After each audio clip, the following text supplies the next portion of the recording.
All right, we're going to get started. I want to thank you all so much for coming today as we continue our Lunch and Learn series with a lunch and learn on youth justice.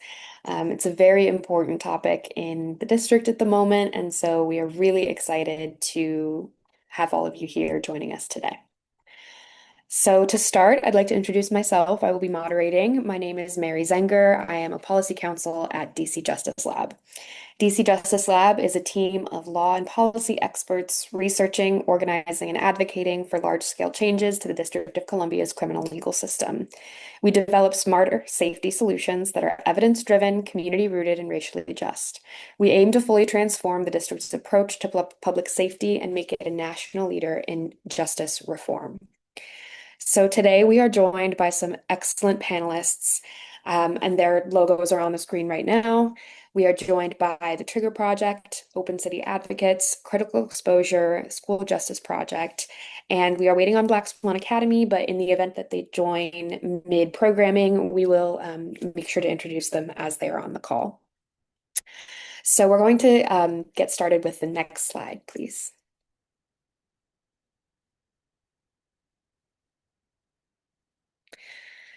Today, we are going to be discussing some recommendations that these organizations made in our 2026 DC Public Safety Policy Agenda, which was anchored by DC Justice Lab. The policy agenda is essentially a blueprint on public safety in the district, ways to fix what isn't working, and a path forward for true public safety for DC's residents.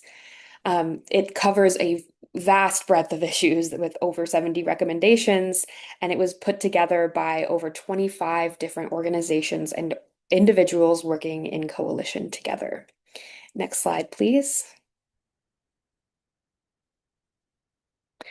It's time to talk about why youth justice and what youth justice really means. When we talk about youth today, we're going to be referring to all young people, regardless of age, children through young adults, wherever they are, in school, at work, at home, and if they are justice system involved, then the various places that they can exist in the justice system. The groups assembled here are experts on what young people need wherever they are. So why are we having this discussion now? There has been an increase in federal scrutiny, a significant increase in focus on DC's young people in particular. There's also been recent changes to the law regarding curfews for young people in DC, as well as budget cuts to incredibly important youth programming, as well as challenges at the Department of Youth Rehabilitation Services, the Department of Corrections, Court Services and Offender Supervision Agency, which oversees electric monitoring for both youth and adults. So basically, youth are uniquely vulnerable at this moment. This webinar will discuss how are we going to protect young people and how are we supporting them. We can now stop sharing slides. I want to give a little bit of a run through of how we're going to break this conversation up. Part one, we are going to discuss how we are protecting and investing in DC's young people, both in their opportunities and in their safety, and what we need to continue doing that. And then part two is going to talk about specifically how do we protect young people that are in the justice system. So I want to get started on our part one, focusing on young people's opportunities and safeties with our experts today from Black Swan Academy, Critical Exposure, and the T.R.I.G.E.R Project. We have a series of questions, and for our panelists, as a question is directed to you, if you could please introduce yourself and your organization, that would be wonderful. The first question is an overarching question for all three organizations, and that is, why is it important to have young people involved in the decision making around their own lives? And let's start with critical exposure. Hi, everyone. I'm Nicole. I'm the Executive Director of Critical Exposure, and we work with young people in the city ages 14 to 21 and really teach them the tools of community organizing through photography. And so people are like, are y'all an arts organization? Are you a community organizing group? The answer is we're both. And so to answer the question about why it's important to involve young people in the decision making about their lives, we have to have a critique and a healthy critique of adultism, right?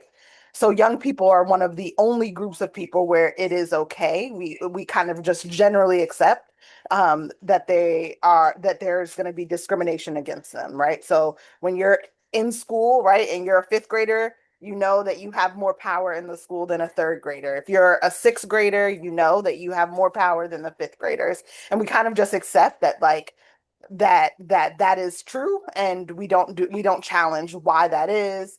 And so we believe that young people need to be intimately involved in the decisions about their lives because one, they have lived experiences that they benefit from, and two, that policy benefits from. And then two, we also know that they have ideas and have a lot to say about the way that things should go.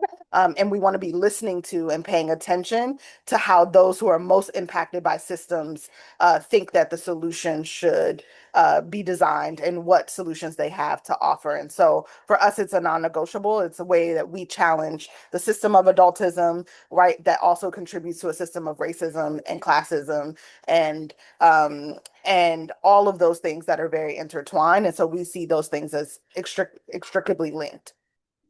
Thank you so much. I'm going to turn now to the Trigger Project for the same question. And if you could please introduce yourself and your organization. The question, as a reminder, is why is it important to have young people involved in the decision making around their own lives? Yes. Hey, everybody. My name is Tia Bell, and I'm the founder and CEO of the Trigger Project, which stands for True Reasons I Grab the Gun, Evolve from Risk, and we've evolved to add root causes as a part of that R. We are a youth violence prevention organization, DC-based citywide.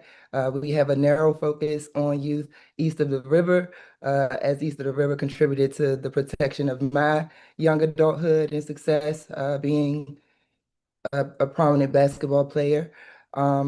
After my mother was experienced and was exposed to the disease of gun violence when I was 9 years old, my uncle, 8 years later, lost his life, her younger brother. And so in both those instances, when I was young, I was presented as a leader in my community already because of my height, but also because of my promising future, and also my future orientation as a young person. And so God really designed me as a young person to be heard, to be seen. If you can't tell by the length of my face on the screen, I am 6'4". I have a 6'7" wingspan to grab all of the babies, the youth, um, that we categorize as 0 to 26 years old due to brain development.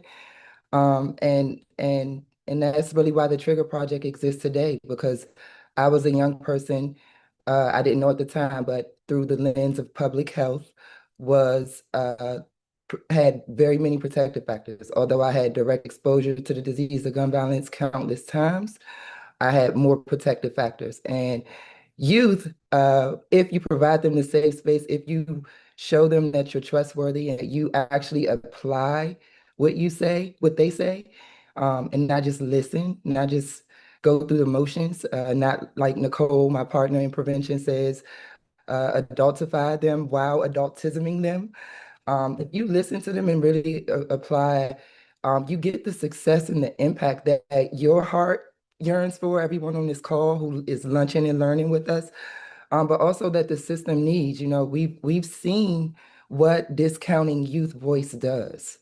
And due to my knee injuries, fast forward or rewind, however you want to see it, I was able to pursue a master's in in youth development, and so I learned, the true stages of development, and that they only grow through a healthy ecosystem. All of our interactions and coalition building, and the doctor knowing the school, and the school knowing the pastor, and the parent and the youth being the core of that, is essential to um, the equity, the growth, the health of our city. And we've discounted them all this time, and look where we are.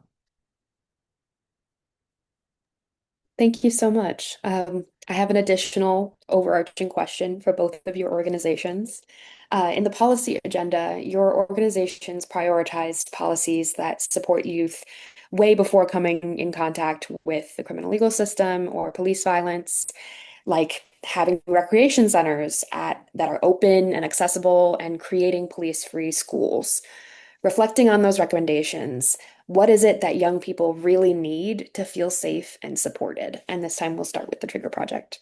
Sweet. Well, we share a lot of the the pain, honestly, and the heaviness of dealing with youth unheard. Like, our youth are tired of being asked to talk. And we serve over 150 youth, and we teach them and school them in prevention, which means reaching them before they pick up the gun. Secondary prevention is if they have the gun, calling us before they squeeze the trigger.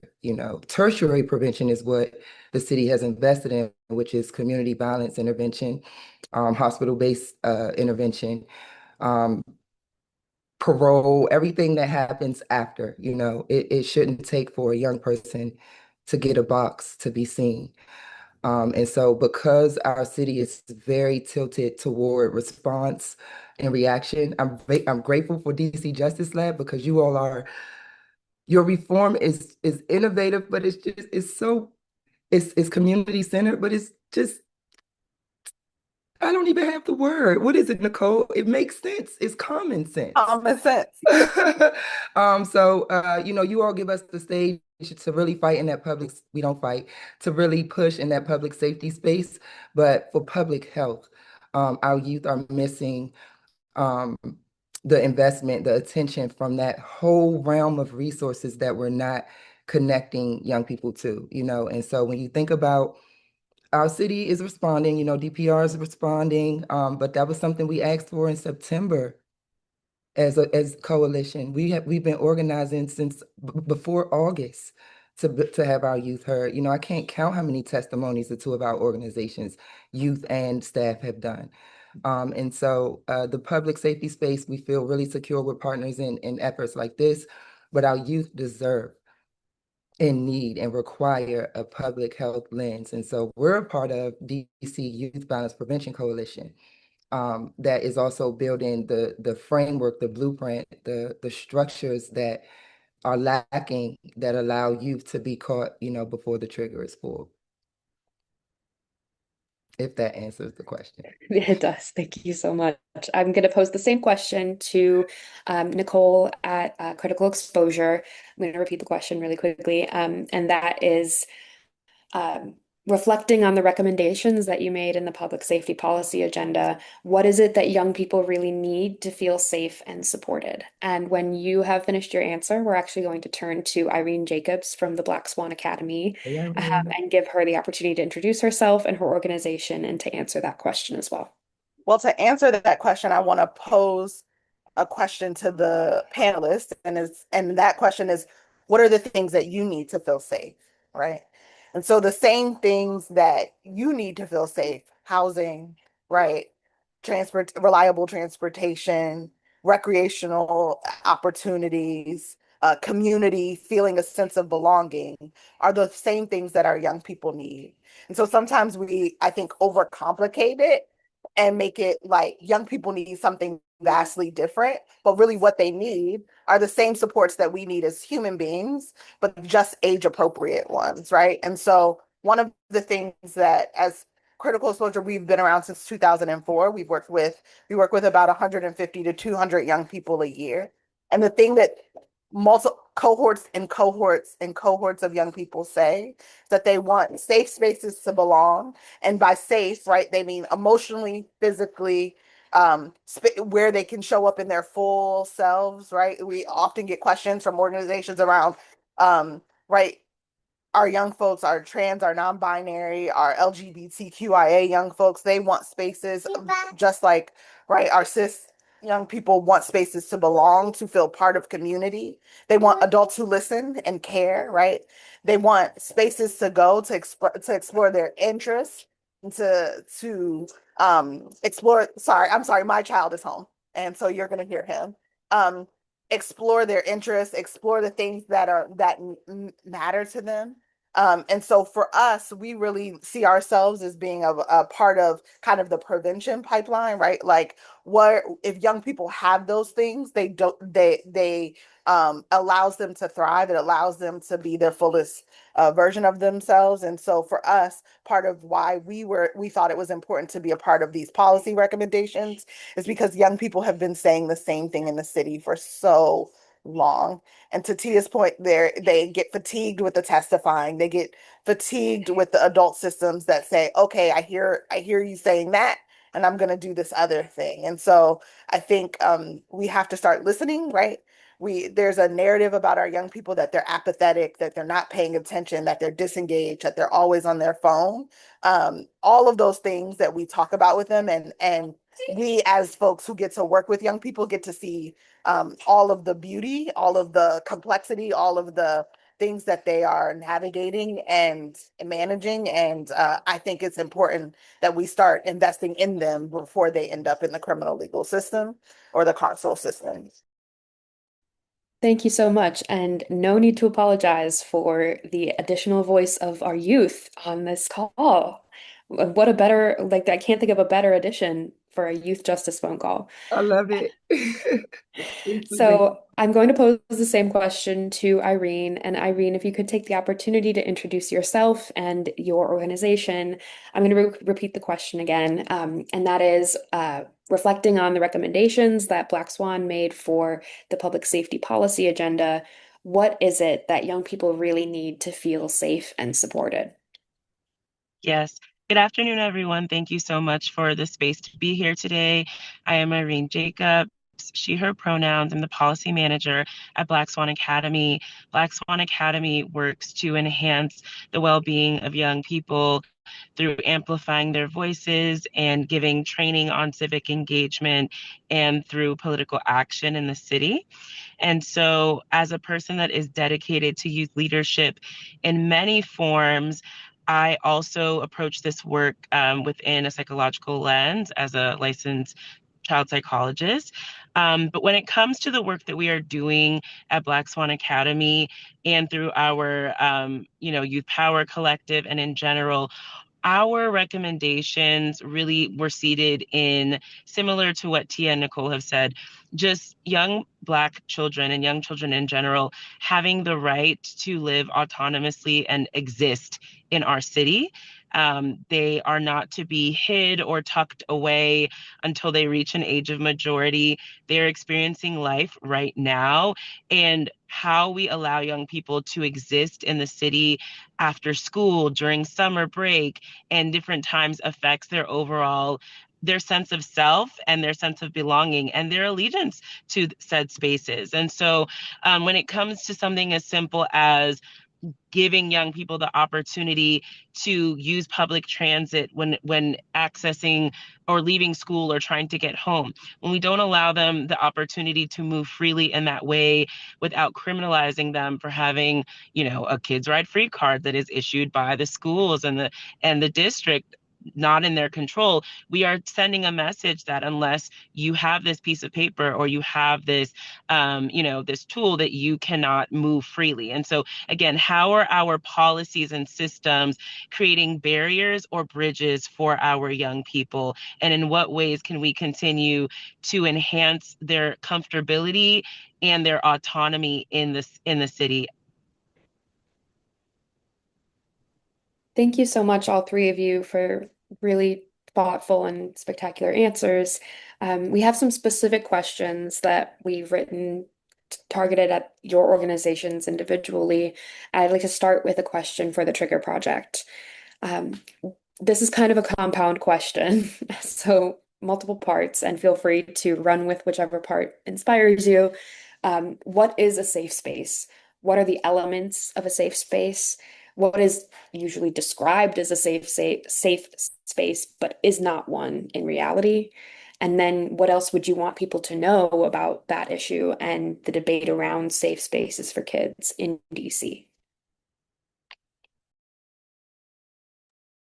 Yes, that was my type of question. So a safe space is point simply is a solution.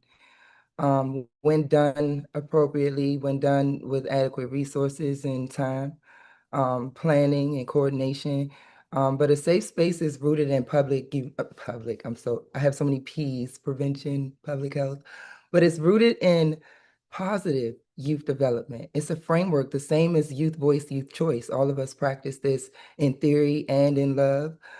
We give youth the co-pilot seat in decision making and what the shirt's going to look like, what the first day is going to look like. We are training junior prevention counselors this year for summer youth employment. That's why I look exhausted. It is a trill experience. But safe space is the root of all of that because youth felt safe at Trigger University for years and years on. They not only have we retained them, but they've been able to be authentically, who they are. But from the adult side, from the facilitator side, it really involves training. It involves having the time and capacity. You have to be trauma informed. You have to be youth development trained.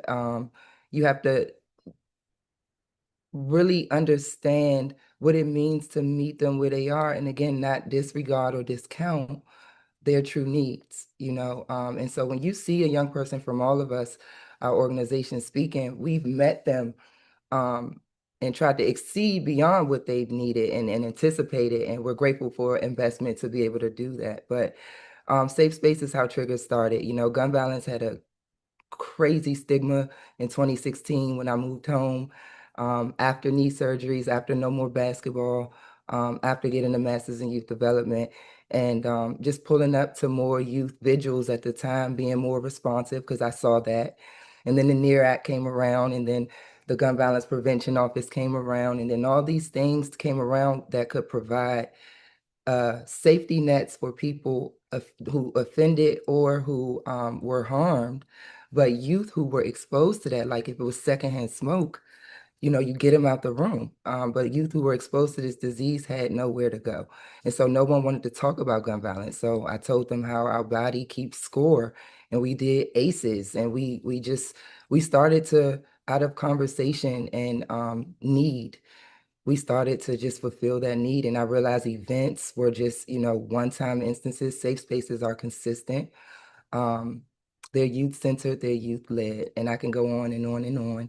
But I want to share the space because we work together with Black Swan and Critical Exposure and Guns Down Friday and Crowns and Trap with Love and every youth organization you could think of. We're working together to figure this out every second, every minute. And so safe space is not a trend. Um, it is not jargon. It is a real public health and positive youth development practice. Thank you so much. And in the spirit of what Tia said, I want to offer both Nicole and Irene the opportunity to answer that question as well, if that calls to you.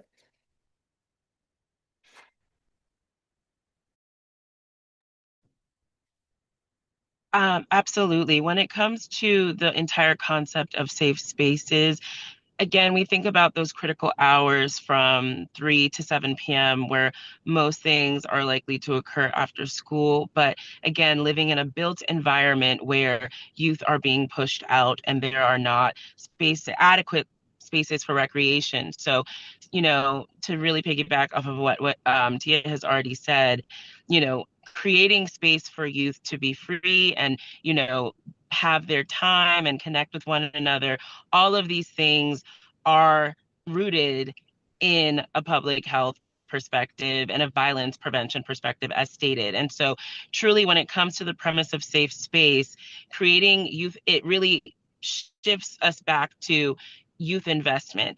Youth investment is the best and the most comprehensive intervention, and safe space is an illumination or a highlight of that. When we do that, it works.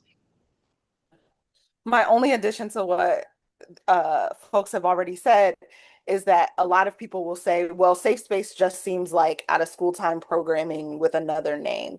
And what we consistently push back, we've been running safe spaces since August, is that they're low barrier drop-in spaces, right? So any young person from anywhere in the city, right? Even though they're in a geographic location, can come into a safe space, be engaged in activity, have an a present adult ally, someone who's trained in youth development, who's worked with young people, and then also build relationships with other young folks, engage in activities, get a meal. And that's a very different model than a out of school time model. So C's run out of school time programming forever, right? Safe Spaces is a newer programmatic model that really came out of what was happening in the city, being that young people in curfew zones and in places where specific geographic locations were being targeted and needed spaces where they could quickly pop in, right? Where they weren't going to be asked a bunch of questions, that they could engage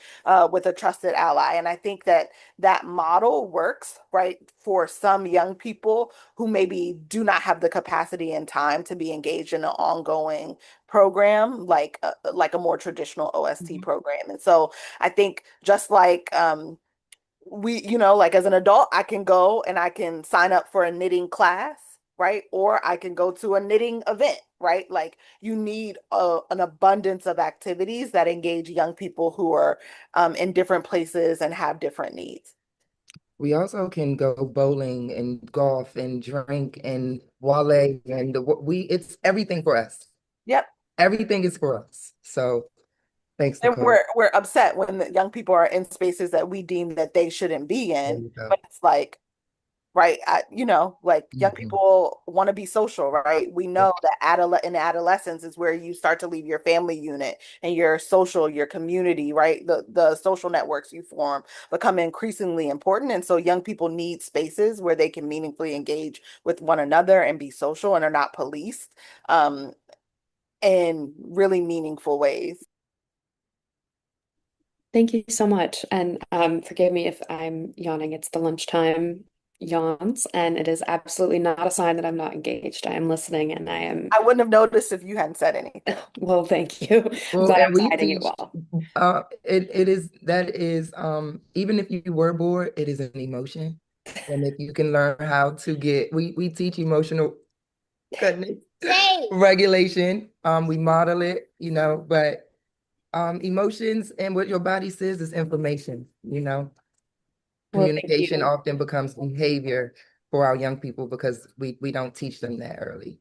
So, Well, I'm going to pivot the conversation to a question that we originally, wrote specifically for Black Swan, but similar to the last question, if there are, if there's additional comments that any of our panelists want to put in, I know that this is really a coalition-based work, so please feel free, Nicole or Tia, to chime in, but I'm going to give Irene the first kind of chance to answer here. Our question for Black Swan is that one of your policy recommendations is centered on removing police officers from the school setting. How would you recommend Mhm. setting DC up for success when implementing a police-free school system? What considerations might have to be made? Yes, this is a really great question. And with Black Swan Academy being the main convener of Police Free Schools DC, really this was born out of our young people consistently stating that they do not feel safe in school. And we know school is, the second most critical, if not the first at certain points of development, critical place of time and space in terms of their development. And so feeling unsafe at school is never okay. When we think about it from the student level or even as a community member, parent, or educator, we know in general that we want safe schools. And so really when we're thinking about the policy question here, it isn't whether safety matters, it's what strategies are really most effective to create safety in schools. And so we should really be evaluating school safety policies based on student well-being, evidence, and whether or not they actually prevent violence before violence occurs or only after in terms of a response. And so when we think about that, it's really like having a holistic understanding that safety is more than law enforcement presence. And so a young person feeling safe and feeling like they have the supports and trusted adults in schools is a separate factor from law enforcement being present at schools. And one could even argue that law enforcement present at schools decreases youth safety. So we do know that physical security is one piece of safety within a school, but the prevention piece is way more important. And so when we're thinking about the prevention, we know that that should be the primary investment, divesting from the policing and more so placing more counselors and mental health professionals in schools. All of our organizations have really championed greater mental health resources for young people.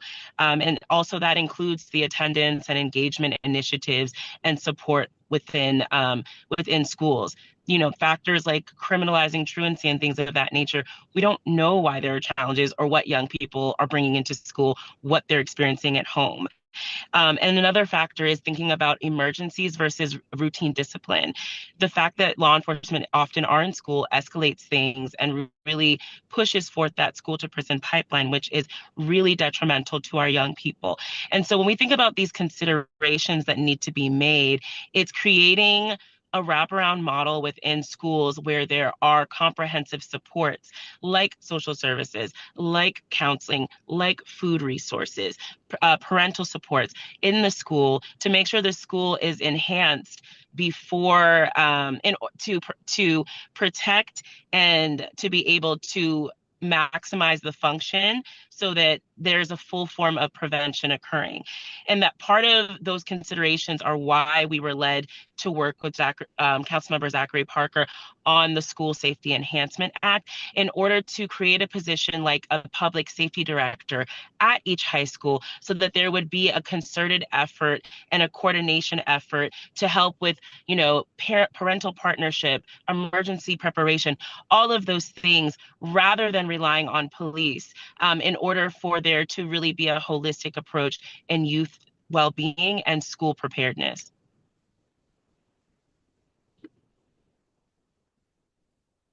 Yeah, I see you put in the chat a comment about more CBO partnerships. I was wondering if you wanted to expand on that.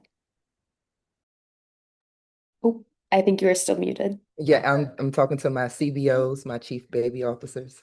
Um, but the CBO I meant in the chat was community-based orgs such as ours who could share the load with schools. You know, schools have the privilege of sort of ignoring youth needs.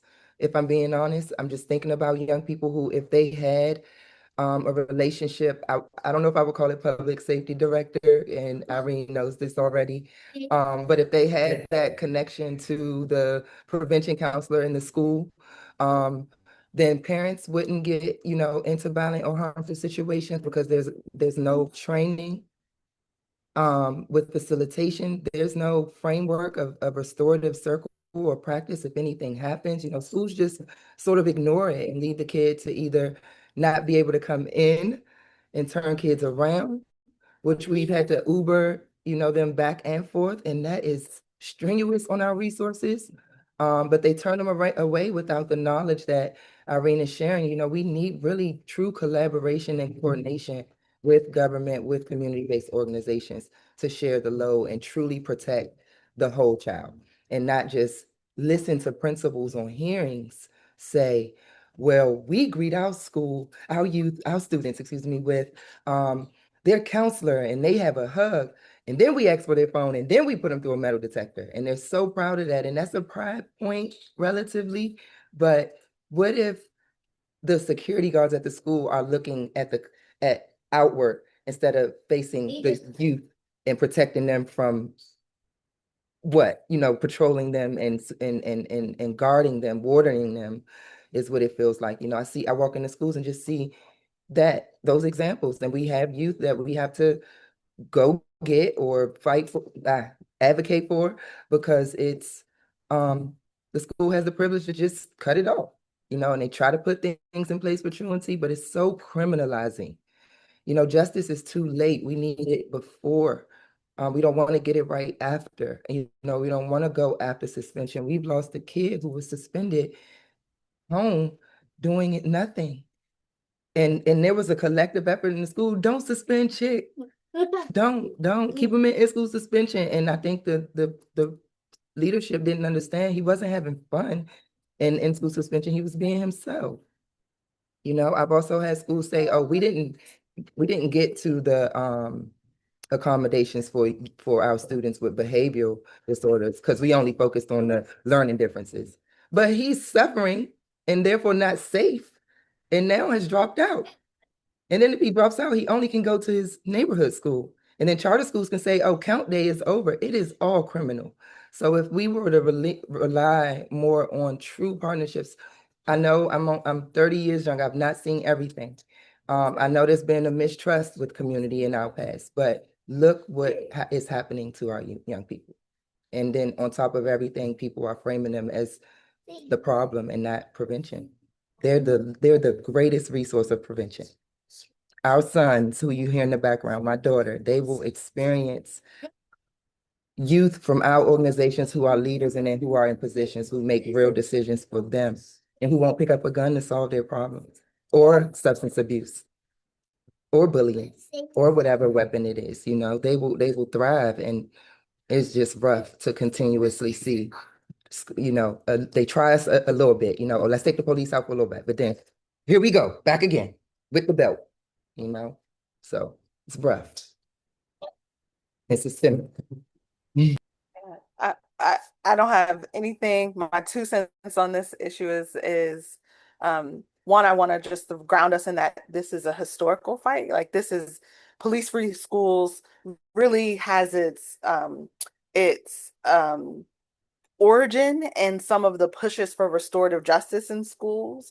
It really has its origin, right? Like, they're not exactly the same, but they're connected to this idea that groups of young people have said that how discipline happens in school and how push out happens in school and how they are treated in schools has to be addressed. And so I think when we look at that history, it is necessary for us to look in the mirror and say, what are our schools doing in relationship to our young people? How are they treating our young people? And that is not um, um, to say, right? It is to say that there's a different way, right? So this idea, right, around punishment, the ideas that we have around consequences, the ideas that we have around all of those things are socially constructed. And if we wanted to, right, we could have a more restorative, a more holistic approach to how we deal with our young people. And year after year, we don't choose that. We choose what we have and what we've inherited, and we don't ask questions about why that is. And so I would just say that, like, there's been a lot of conversations about police-free schools, and really that work has its origins in young people having a demand that they did not feel safe with police in their schools. And I think that that feels important to name, important to know, and important to wrestle with around, if the solutions that we as adults continually come up with lead to young people not feeling safer, then what are we doing and why? And one more quick point I wanted to add there, as it relates, is we know a lot of our, city leaders and lawmakers throughout this budget season have said the budget is a moral document. And this is a budget year where we saw record funding into MPD and really a lot of guts to the social safety net that our youth are most connected to, namely in the context of this conversation of prevention and school support. There were millions cut in school-based behavioral health. So here we are beginning the new fiscal year at a deficit. Here we are as the adults, as the society, showing our young people where we would like to invest, which is in their restriction, in their containment, not their growth and in their coping. Thank you so much, all three of you. It's such an important topic to discuss right now, given the over-policing of our kids, both in school and outside of school, given the curfew changes. So I wanted to follow up with a question originally written for critical exposure, which is that your organization recommended the revival of the Youth Advisory Council, which would revitalize opportunities for youth to engage in the policy process. Kind of following up on our first question, which is why is it important for youth to be involved in the choices being made about their own lives? What effect do opportunities like the Youth Advisory Council have on outcomes for youth involved and the community at large? So I want to actually cede my time to my colleague Dr. Irene Jacobs, who can talk more about the work Black Swan has done with the Youth Advisory Council. But what I will say is that young people are very easily forgotten in policy conversations, and having a body where they can be weighing in on legislation and giving voice to the youth perspective um, around what's happening in the city is critical. It is not only symbolic, but it is practical. And I think for folks who are like, oh, what's the model for that? One of the things that I think about when I think about this is also that we have RIAs, right? Relevant policies go through racial equity assessments all the time. We do need to have that for young people. And this body could also be that, and to be able to vet policies through the lens of what young people are asking for, needing, and wanting at any given time. And so I think it is a extremely symbolic and practical tool that the city can use to put forth a robust youth-friendly policy framework that centers young folks. But I'll see to Irene, who's been working on that legislation. Thank you, Nicole. And thank you to our partner organizations that have signed on in support of our Youth Governing Council. So this is a framework that is not new to the district. There have been many iterations. This is also a historical, within the historical context, is something that, you know, former Mayor Marion Barry also was part of his initiative. So this is not a new idea in the district. The previous or current administration within the district did not fund said council, but it's something we are really working diligently to get back, because as we know, this is a young person majority city, and our young people are experiencing the consequences, again, of adult decision making every single day, whether it be directly or indirectly. In terms of the Youth Governing Council that Black Swan Academy youth organizers and our partners are proposing, our goal really is to create a long-standing opportunity for young people to consult, not just on, Department of Youth Affairs or certain types of bills, but any bill that may affect them or policy that may affect them directly. And that is through a multifaceted approach. One thing is the previous version of the bill or of the council, you had an application process that was more so merit-based. We want to work with community-based organizations and make sure that there's representation from the young people that might be traditionally overlooked,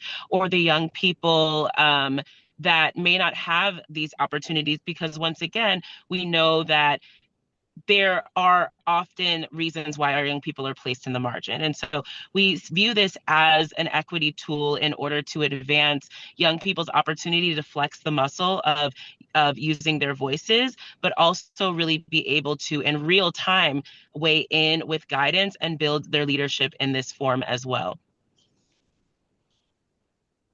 Thank you.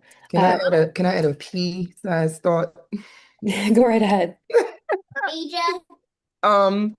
So everything Doc said, in addition to being in a room at the CDC a few years ago and learning that it takes science 17 years to make something evidence-based, and learning that strategies like including people closest to the issues and the solution, accelerating that process. Like if people who study what we put in our bodies, in our children's bodies, and don't,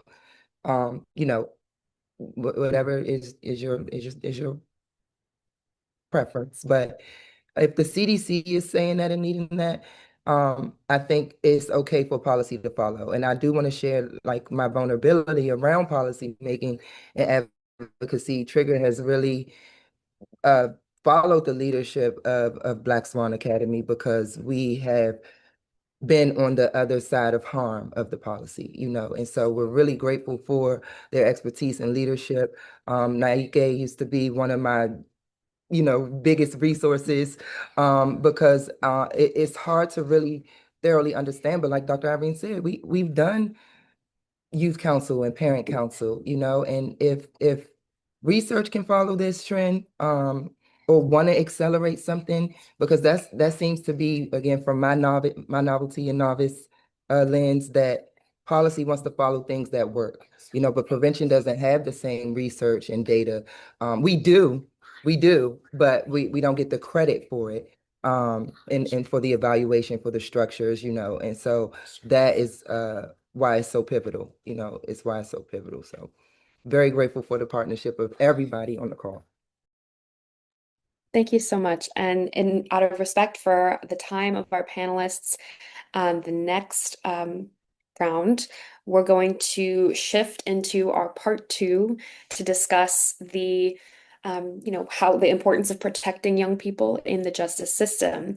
I want to add that we'd be happy to pass along any questions that the audience has in reserve for our panelists from part one. If you have those questions, please put them in the chat. We're happy to pass them along to the panelists at the close of the call and follow up with answers whenever we have them.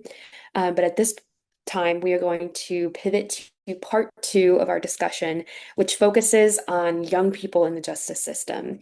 We are welcoming our experts from Open City Advocates and the School Justice Project. Forgive me. And as you answer each question, we ask that you please introduce yourself and introduce the organization so that we can learn a little bit about what your org does. We are actually going to start with some specific questions in this round, tailored to the organizations. But as before, please feel free to chime in if you have additional comments, even if the question wasn't directed at your organization. For Open City Advocates, we hear a lot of terms when it comes to youth justice: Department of Youth Rehabilitation Services, New Beginnings, Youth Services Center, Office of Attorney General. What do all of these terms mean? And how does the youth justice system work in DC? If you could weave in a question about, or an answer about Title 16 as well, that would be excellent. Thank you. Sure. So my name is Penelope Spain. I'm the CEO and co-founder of Open City Advocates, and I've been in this position for now a little over 21 years. First off, I just want to, let me tell you a little bit about what we do and also then dovetail back with some of the other conversation that's already happened today. So my organization provides holistic legal representation for young people after they have been sentenced in juvenile court here in DC. So we support them if they happen to be incarcerated after their sentencing, or if they're in a group home, or if they are in an out-of-state residential treatment facility that can be, many thousands of miles away, or even living here in their family homes or in the home of another guardian or their family of choice. So I guess I wanted to just start off by saying the young people who we serve at Open City Advocates are the same young people who we were talking about in the first section of this conversation today. And the same questions that you were posing to the other panelists, really I pose to myself on a daily basis. How are we operating in such a way that we're empowering and lifting up our young people, listening to what they actually need, and basically engaging with them in a legal framework to address those needs. So, one of the things that my co-founder often makes this analogy about having an attorney being like a car. This is a tool for you. Where do you want to go? It is the client, it is the young person who is in that driver's seat. And it's our job to kind of guide them in those directions, which directions they want to go. But it's really, what do you need from us? So it's really incumbent upon us and our attorneys to do that really deep listening that the other panelists were talking about today, and working to empower our young people to feel that they have the space and the consistent deep relationship with an adult to actually share what those needs are. So the young people, like I said, are the same young people as are served by our other panelists, and sadly, they come to us if our city has failed them, or sadly, if they weren't connected to some of the organizations that we've already heard from today. So to pivot to your question about all things juvenile justice or juvenile legal system, I won't even say the justice system because it's very unjust throughout. But there are a lot of acronyms. We call this acronym soup. And I think that one of the things I'd like to say before explaining kind of all of the different acronyms, and I'm not going to bore everyone by doing that today, is just to mention that there's a real, the reason this is such a confusing issue and such an important question is because there are so many agencies and government bodies, but that are involved in young people when they're in the court system. Some are controlled here locally, and some are federal. And so that's just really important as we're talking about policy reform and kind of where do we, as activists and folks who are engaged in community building, where do we have a voice locally, and when do we need to take that to the federal level? So we talk one acronym that I will use probably throughout our conversation today is the Department of Youth Rehabilitation Services. DYRS. And DYRS, yes, it houses it is responsible for our two juvenile secure incarceration facilities, our two juvenile jails. One is pretrial and one is post-trial, roughly speaking. So there's a lot of emphasis these days on what is DYRS doing well and what are they not doing well? Where could they improve? And that's the work that I do is trying to get DYRS to improve. So in addition to the two facilities, they're also responsible for all of the children who have been through trial in family court and have been sentenced to their care and custody. So these are really what we oftentimes say, refer to as children who are in the deep end of our system. At the very, they've already kind of been through trial. Many of them have been through probation, and we don't talk a lot about probation. And it's like, well, so many of our young people progress into the deep end of the system because they were technically unsuccessful on probation. And the reason that we don't oftentimes hear a microscope kind of looking at what's happening in probation or what are the courts doing to support young people in their early court engagement is because those are federal agencies. Those are federal dollars, federal control, and locally we have very limited ways that we can engage in any sort of systemic improvement of those agencies. And so that, I think, Mary, to answer your question about Title 16, there are two prosecutorial bodies in the district. One is the Office of the Attorney General, and the other is the U.S. Attorney. The Office of the Attorney General is generally charged with or empowered with charging young people in delinquency court. The U.S. Attorney is responsible for charging individuals in the adult court. And the way that our charging mechanisms work here in DC is that the US Attorney has essentially sole discretion as to when to charge a child in adult court. And so it's a particularly pernicious and harmful, and just I lose countless hours of sleep over the number of young people. They're still children who we are charging as adults. And again, I'll just say that, whenever we get to the point of charging a young person, whether it's in delinquency court or it's in the adult system, it is almost always not because we have a bad child or a child who needs to be locked away from our society. It's that our society has failed that child. We have failed to meet their needs.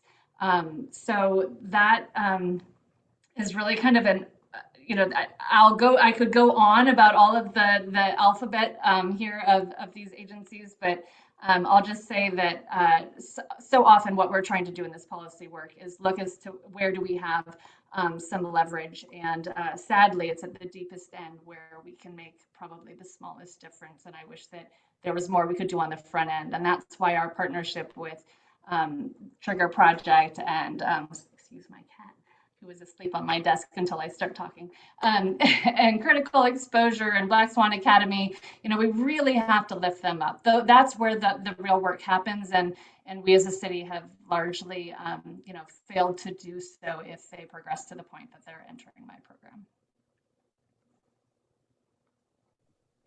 Thank you so much, Penelope. I have another question that is specifically drafted with Open City advocates in mind before we pivot to two questions drafted for the School Justice Project.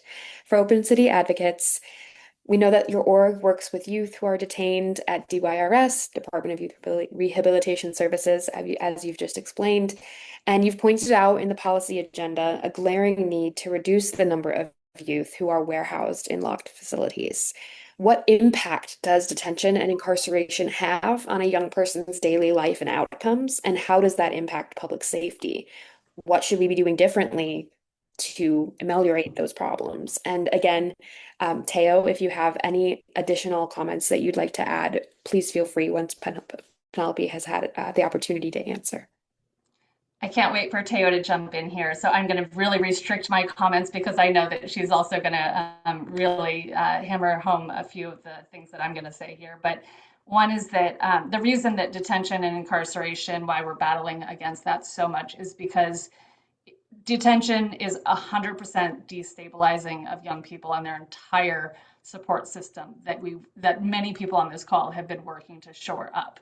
So when we detain a child pre-trial, even if only for a short period of time, a week or 2 weeks, that's typically means that they're unenrolled from their school, they're disconnected from their mental health services, they're disconnected from all of their natural support systems, whether it be the fabulous organizations who've already presented or their families. We're basically taking a child who is who through their actions potentially have shown that things are not working for them, that their needs are not being met, that they're not safe. Oftentimes, our clients are coming into our program for gun charges. They're typically carrying those weapons. I'll let Tia speak more to this, but because there's a sense of feeling unsafe. And so I think our policy agenda is really almost all of the policies that we're pushing forward are to minimize that destabilization. We cannot work to stabilize and heal young people, their families, their communities, and address the unaddressed needs if we're at the very same time doing everything as a city that we can through detention and incarceration to destabilize and unravel that very network that we're striving so hard to build. So for one of our, a number of our policy issues, we address GPS monitoring. It may seem like a somewhat tangential issue, right? These are children who are not necessarily in a locked juvenile jail, but GPS monitoring is so oftentimes a setup for our young people. Where, if they're not in compliance, if they are, if they went to sleep at night and they turned over and the device unplugged from the wall, well, then it's not fully charged and that's a violation that can result in incarceration. So again, it's that because it can result in incarceration, that's what we're battling.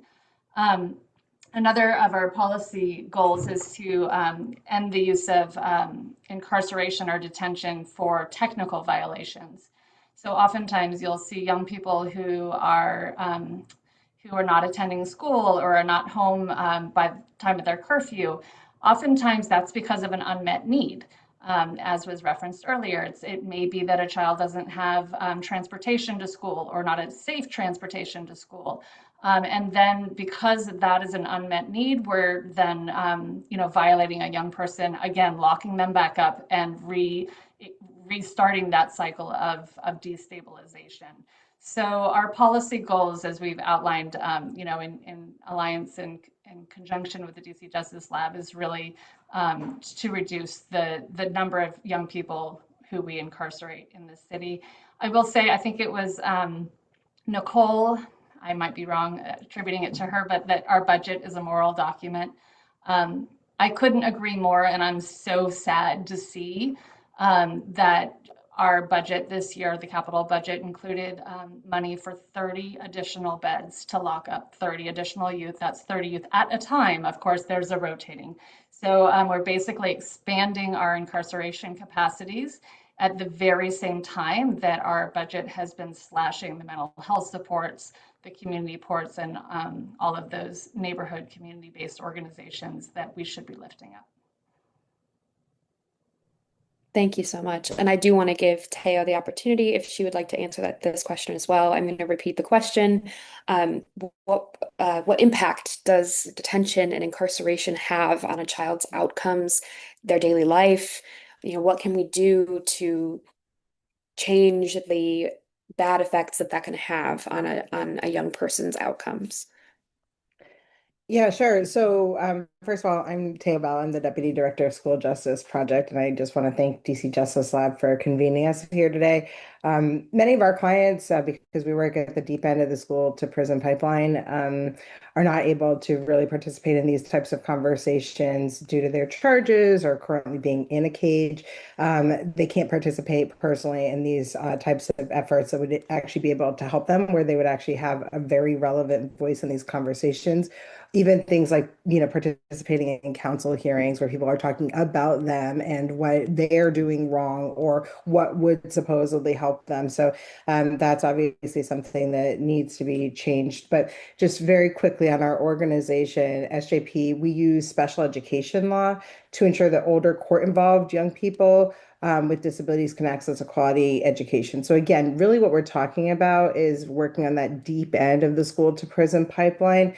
The first panel of folks really talked a lot about like the preventative measures that they're taking that are so amazing and, inspiring every single time I hear about different things. I was jotting notes. You all should be expecting emails from me because I was thinking about other ways for us to collaborate after this. But I want to point out that, access to education truly is an equalizer, right? At SJP, we do it through three ways. Direct representation, which is the bulk of our work. We have a ton of attorneys who work in, well, a ton, it feels like a ton now. We started with 3 people when I came on, but there's a staff of 11 of us now who work in the DC Superior Court and both on the family side for youth and also on the adult side, which is also unfortunately youth, which we'll talk about as well.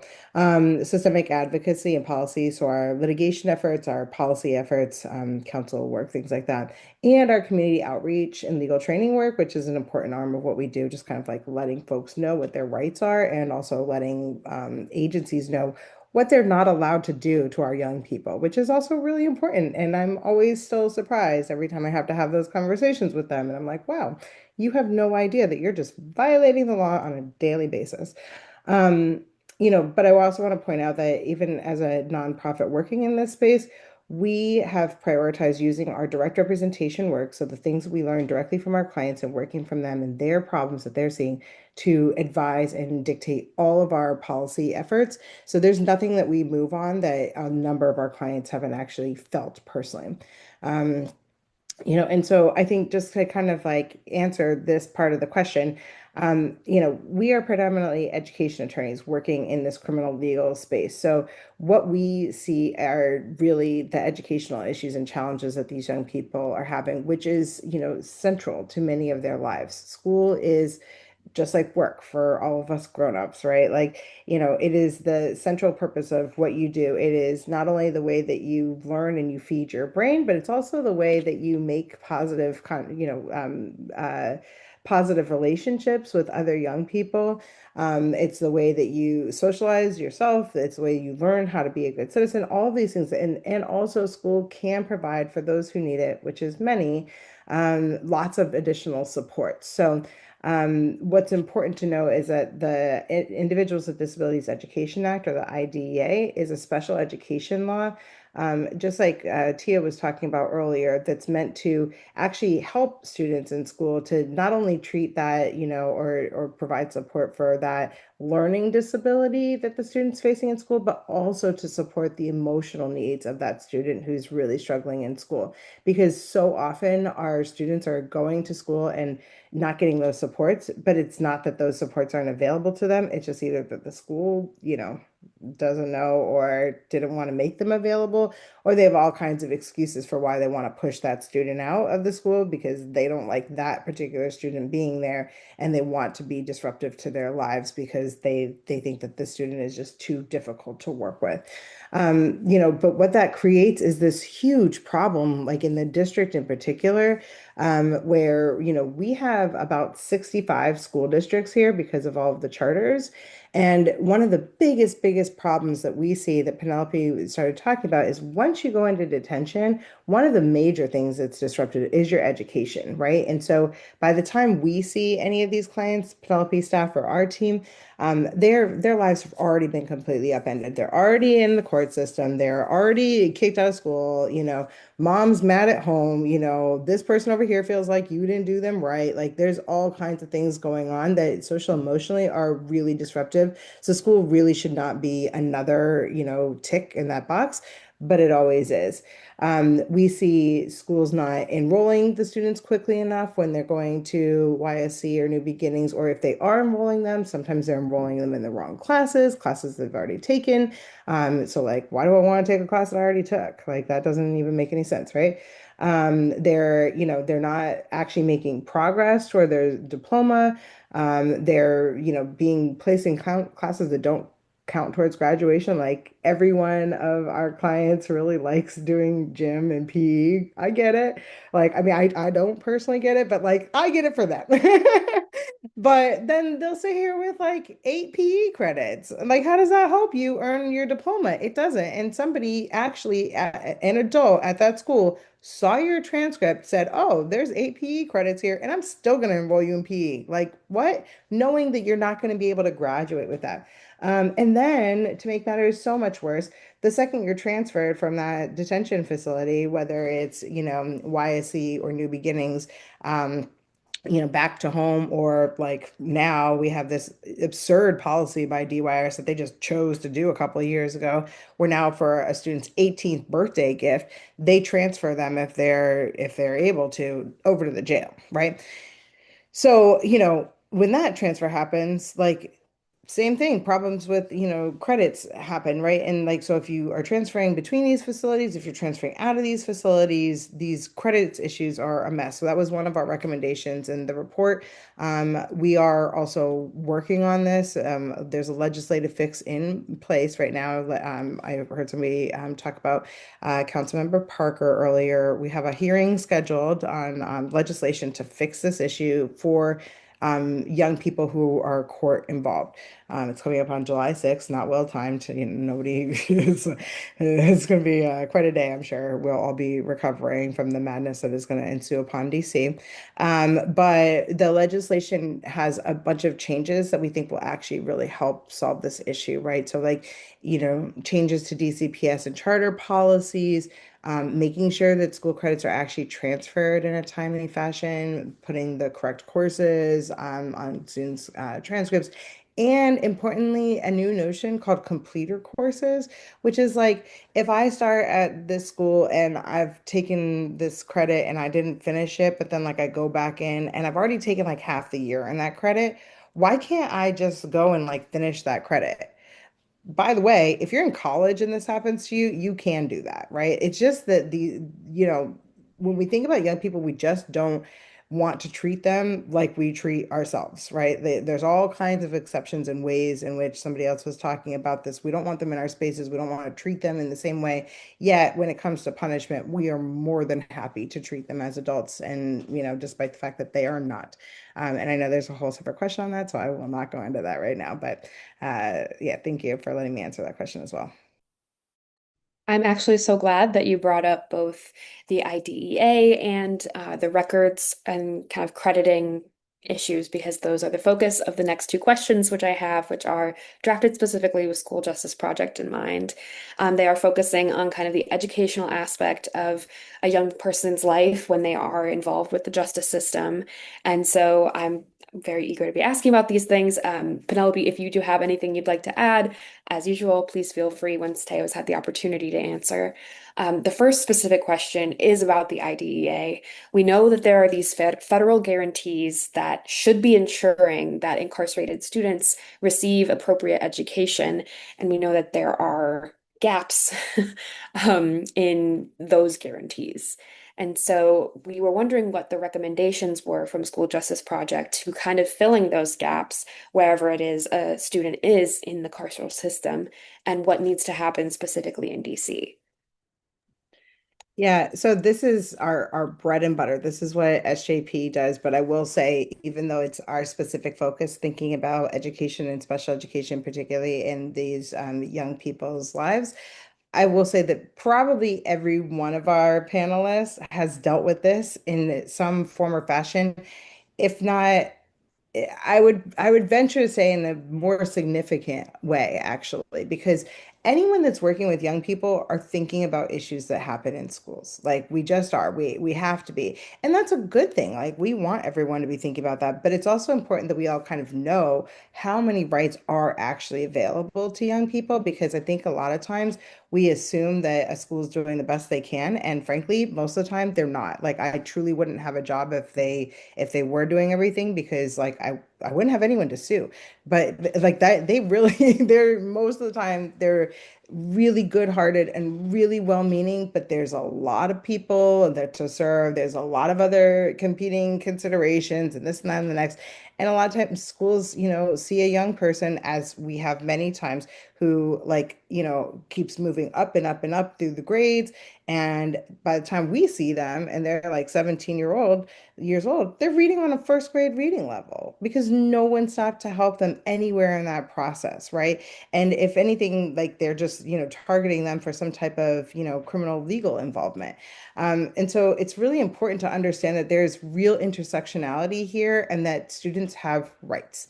The last figure we have in DC to kind of show you how interrelated this is it's a little dated, but it's tracks with national statistics. DYRS gave testimony and they said that about 90% of their committed students had special education needs. 90%, right? That is incredibly high, but also very typical across the country. We see that number range usually from 70 to 90%, like across the nation in various jurisdictions. So, when you think about that, then you start to say, like, aha, there actually is a lot more support available for these students. And as Penelope mentioned, like the IDEA does apply, like throughout your incarceration, like the whole time, it doesn't go away. And in fact, in DC, we were able to make a change a couple of years ago to the regulation. So now you have access to all these services that the IDEA provides, whether it's counseling or transition support, like going from like, one program to another type of program, all kinds of supports, right? Until the end of the school year in which you turn 22. So that's a really long time because just like somebody else said earlier, like youthhood doesn't end at age 18, right? Like, you're a young person up until this like emerging adult phase of your life. And so you should be given those supports for an equally long time. One of the efforts that we're working on with a lot of folks on this call, many of you have assisted us in this effort, is the LEARNS Act, which really targets the young people at the DC jail, which, as I mentioned, is a much bigger population now because of DYRS's new policy of shipping people over to the jail on their 18th birthday. And that means that would allow for a young person who has not gone into the jail with special education being identified for them to go through that whole process, which is huge. It also, really just codifies the DOC as being like the school district for the jail, which makes sense for a number of reasons. But also importantly, and not totally on topic for this call per se, but it also creates a publicly accessible grievance procedure, which means that if a young person is experiencing like let's say they're at the jail and they're not getting fed, right? Like, or they're not getting enough nourishing food, they can file a grievance, right? And then that grievance should be available online. And then, folks can go and track it and figure out like what's going on. Or like, I remember a couple summers ago was so hot and I went to talk with one of my clients and he was like, Miss Teo, I just have to keep pulling my mattress onto the floor because the coolest place in the cell is on the floor because of like the crack in the bottom of the door and that allows air to come into my cell. So like things like that, I mean, but the LEARNS Act would actually allow for a lot of educational continuity to come into the jail, as well as this grievance procedure, which is huge. And, that would help for so many students to actually be able to be rehabilitated, the thing that everyone says we want to do, right? To give them access to education and the supports they need to actually do the schoolwork that's assigned to them. So, that's one of our major policy recommendations for this report. Thank you so much. Penelope, do you have anything you'd like to add?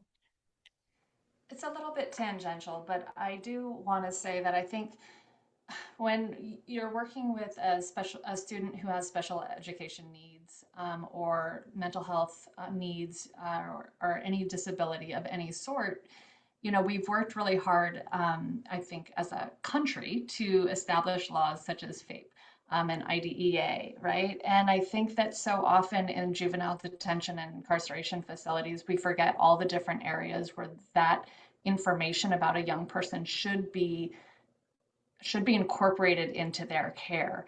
So, for example, the reason this is important to me and the clients who we serve at Open City Advocates, in addition to approximately 90% of young people having a special education need, that there's also about a 90% who have behavioral health needs or have some mental health needs that oftentimes are not being addressed by our systems.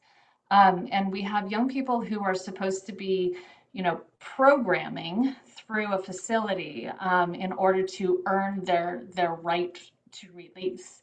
And those programs are not individualized, and they're not taking into account the individual young people who are being tasked with doing so. So we'll have young people who, they have to write, their autobiography, in order to, progress to the next level in their treatment so that they can move towards release. Well, a young person who has a writing disability may need special, accommodations to do that, or to do that in the time that's allotted, or that's typically allotted, or additional support. They might need an aide in order to do that. There's no mechanism in our juvenile jails, to factor that in. And what that means is that young people are in this inherently traumatizing environment, these jails, for longer than they need to be, and it's actually compounding this sense of failure, instead of building up a positive youth development approach that Tia so eloquently discussed. So we have young people who feel like, they're in a juvenile jail and they're not able to progress, and they're just, the message that we're sending our young people is, what's wrong with you? What's wrong with you? Why can't you progress? Why can't you do what you're asked to do? And it's just, I think that's, when you asked the very first question, I think it was one of the first questions of, what are the dangers of detention and incarceration? It's not just that we're locking a child in a box. That is bad. That is most certainly bad. But it's all of the other messages and all of the other harms, that we're exacerbating, that will carry on with them for their life, particularly if we don't, incorporate some traumatic, or some trauma responsive programming.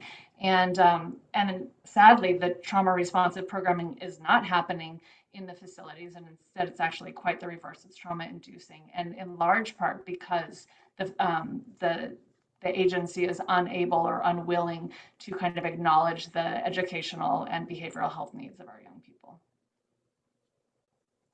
Thank you. So we do have a hard stop at 1:30, so I'm going to try to kind of blend our last two questions together here. So these questions are connected, and I know that our panelists are going to see that they're connected, but they might seem disconnected to the rest of our attendees. But the first question is, why is it important to have continuity of education when it comes to youth who are incarcerated or warehoused in locked facilities? And then that kind of related question, why is it so important that we keep youth out of those places to begin with? And so I'm going to offer Teo the chance to ask first, and then I'll pass it along to Penelope. Yeah, thanks. So, I mean, we've talked about this a little bit here today, but in DC, young people as young as 15 can be charged as adults, in the adult court. It's just baffling. We are one of 4 jurisdictions that still allows that. So really, like, the answer here is we need to repeal that law. Like, that just doesn't need to be a law, period. Adult systems are not made for youth. They're not rehabilitative. There's a concept called sight and sound separation. So like, the law in various jurisdictions already recognizes, including our own that like adults should not be mixed with youth, period. And if you just like kind of look at the current politics of what we're experiencing, we have, a president who is saying, actually, 15 doesn't really feel young enough. Let's go down to 14. Like those are the kinds of existential threats that we're dealing with when we're talking about our young people. That shouldn't be allowed to happen. But as we know, the law, the actual Title 16 law says that there's like these 6 factors that you have to, the judge can look at to decide whether they actually want to charge a young person as an adult. And one of them is, the nature of the offense. But the others are like, will they benefit from rehabilitation? How old were they? Like, could they get counseling? Could their family get counseling? Would that help? Judges don't look at any of that, right? They look at the nature of the offense and that's it. And that's what the prosecutors look at. And then that's how they decide whether they're going to charge these young people as adults. So really the answer is you remove that tool from the toolbox, right? Like you just don't let them charge our young people as adults anymore, period, full stop. End of conversation. Nicole was talking about earlier with like police-free schools, like year after year, there's no change to these policies. Same thing in the courts, right? Year after year, we just don't see any change to these policies. We have to actually have very aggressive advocacy against these types of policies. Otherwise, they will continue to exist and potentially get even more punitive. We should not have young people mixing in with adults in any form of, any type of, correctional facilities or advocacy or anything. Young people are young people. They should be treated as such, full stop. Penelope, please feel free to add in your response. I think this issue of Title 16 and the charging of young people as adults is just incredibly painful to my heart. I've said earlier today that the children who we're talking about, who our organization serves, are the same that the other panelists in the earlier session or earlier section serve, and these same young people who are being charged as adults are the same as well. And I think it's wrong. It's just more, all of the trauma, all of the pain, all of the harms that we see in juvenile incarceration that I've hinted at in this call are so horrifically compounded in the adult system. The amount of physical and sexual abuse and violence that is meted out on young people who are in the adult system is astronomical. It is truly throwing our young people into the worst possible scenario that of a system that was not built for them. And I think, we talk a lot about accountability in public safety spaces. We're talking a lot about, how to hold young people accountable for their actions. And I think one of the things we really need to do is look at what are we doing as a society and how to hold ourselves and our government agencies accountable. Our adult prison and jail system was never built to address the needs of young people. We have to hold our decision makers accountable to like that. It's asinine to charge a 15-year-old, let alone a 14-year-old, let alone a 16, 17-year-old. And in fact, in terms of research, if we're looking at, the amount of research that we're asked to provide and give to back up the community-based programming that's available, we need to hold our systems accountable in the same way. And our approach to community safety has to be holding all of ourselves, our adults, accountable. Otherwise, we're addressing it wrong. So I would just say this Title 16 issue. It is a local issue. It is one that we in DC are particularly in a horrible place with the U.S. Attorney's Office basically having sole discretion as to who to charge. But we need to make it. We need our national partners, our national community to understand that this is due to federal policy, and we all need to band together. This doesn't just have to be DC's fight. It should be a fight across so many jurisdictions and anyone who's concerned about the safety and well-being of our young people, because DC right now is being seen as a model jurisdiction for better or for worse. And so the things that we're seeing here likely will have a ripple effect across the country. And so if we don't fight right now against these practices, they're going to compound, they're going to get worse, and they're going to spread.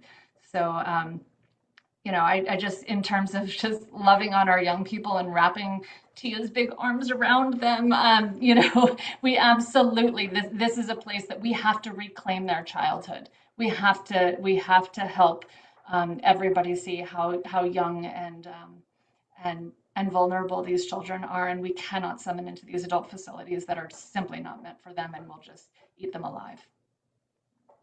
Thank you so much, both of you, for such thoughtful answers, and to all of our panelists for your time, for your preparation, and for your incredibly thoughtful responses to these questions on an issue that is just at the forefront of everyone's minds these days. So thank you everyone as well for attending. I'd like to remind you that there is a brief poll in the chat, a survey about the Lunch and Learns to help us improve upon this kind of programming in the future. And I want to give another thank you just to our panelists for showing up, for having a really excellent conversation with us today. And I hope everyone has a great rest of your day. Thank you.